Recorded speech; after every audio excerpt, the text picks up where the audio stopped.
ಅಖಿಲ ಭಾರತ ವಿದ್ಯಾರ್ಥಿ ಪರಿಷತ್ ವತಿಯಿಂದ ಇವತ್ತು ನಾವು ಮಾಡುತ್ತಿರುವ ಪ್ರತಿಭಟನೆ ಒಂದು ಉದ್ದೇಶ, ಮೊನ್ನೆ KPSC ಎಕ್ಸಾಮ್ ಅಲ್ಲಿ ನಡೆದಿರುವಂತಹ ಒಂದು ಹಗರಣ, 80 ಲಕ್ಷ ಕೊಟ್ಟು ಒಂದು ಕ್ಯಾಂಡಿಡೇಟ್ ನ ಪಾಸ್ ಮಾಡ್ತಿದ್ದಾರೆ ಅಂತಂದ್ರೆ, ಪ್ರತಿಭಾವಂತ ವಿದ್ಯಾರ್ಥಿಗಳು ಹಗಲು ರಾತ್ರಿ ಓದಿ ಬರೆದಂತ ಒಂದು ಎಕ್ಸಾಮ್ ಬರೆದು 300 ಅಂಕಗಳನ್ನು ಸಾಧಿಸಿದ ವಿದ್ಯಾರ್ಥಿಗಳಿಗೆಲ್ಲ ಒಂದು ಕಪ್ಪು ಚುಕ್ಕೆ.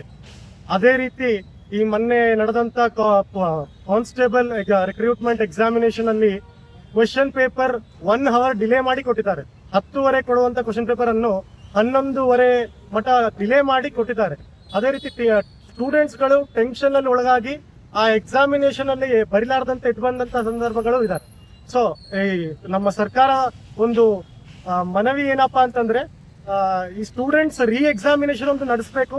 ಅದೇ ರೀತಿ ಈ ಒಂದು ಹಗರಣಕ್ಕೆ ಕಾರಣವಾದಂತ ರೆಸ್ಪಾನ್ಸಿಬಲ್ ಆದಂತ ಒಂದು ಅಥಾರಿಟೀಸ್ ನ ಸಸ್ಪೆಂಡ್ ಮಾಡಬೇಕು. ಅದೇ ರೀತಿ ರಿಸೈನ್ ಮಾಡಬೇಕು ಮತ್ತು ಸಿಬಿಐ ತನಿಖೆನೂ ಆಗ್ಬೇಕು ಆಗಲು. ಮತ್ತು ಈ ಹಿನ್ನೆಲೆ 3 ವರ್ಷ ಸತತ 3 ವರ್ಷದಿಂದ 400 ಕಾಲೇಜ್ ಶಾಲೆಗಳಲ್ಲಿ ಟೀಚರ್ಸ್ ರಿಕ್ರೂಟ್ಮೆಂಟ್ ಆಗಿಲ್ಲ. ಸೊ ಪರ್ಮನೆಂಟ್ ಆಗಿ ಟೀಚರ್ಸ್ ನ ರಿಕ್ರೂಟ್ ಮಾಡಬೇಕು. ಅದೇ ರೀತಿ ಗವರ್ಮೆಂಟ್ ಅಕೌಂಟಬಿಲಿಟಿ ತಗೋಬೇಕು ಅನ್ನುತ್ತಾ ನಮ್ಮ ಒಂದು ಪ್ರತಿಭಟನೆಯನ್ನು ಮಾಡುತ್ತಿದ್ದೇವೆ.